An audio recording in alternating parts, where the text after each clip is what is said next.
Oi galerinha do meu canal, vamos para mais um vídeo. Meu nome é Yasmin, pra seguir no novo que tá chegando agora, gente, que tá chegando agora. Yasmin.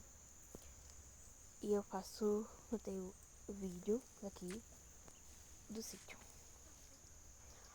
Se não for inscrito, se inscreve, deixa o like pra me ajudar.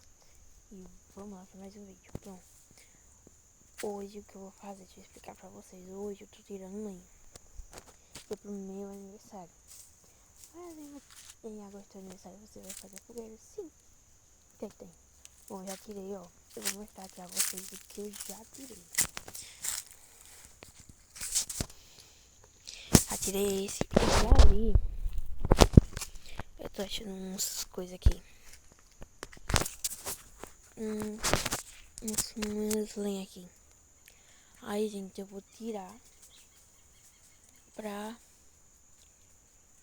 fogueira, né, gente? Tem que arrumar o máximo possível como conseguir, tá ligado?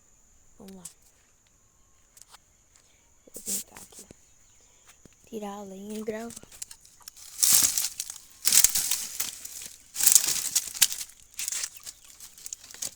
É que a gente sofre um pouquinho pra tirar a lenha. Mas fazer o que, né? Bom, tirei mais outra.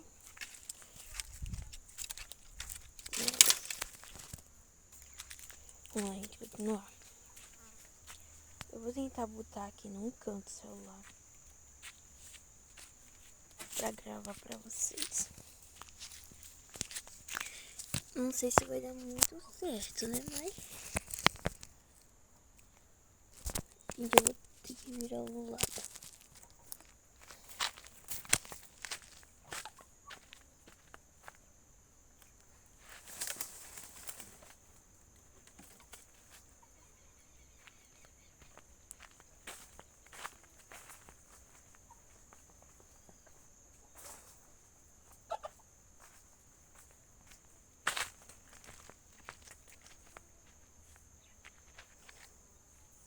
Não sei se vai dar pra mim ver, galera, mas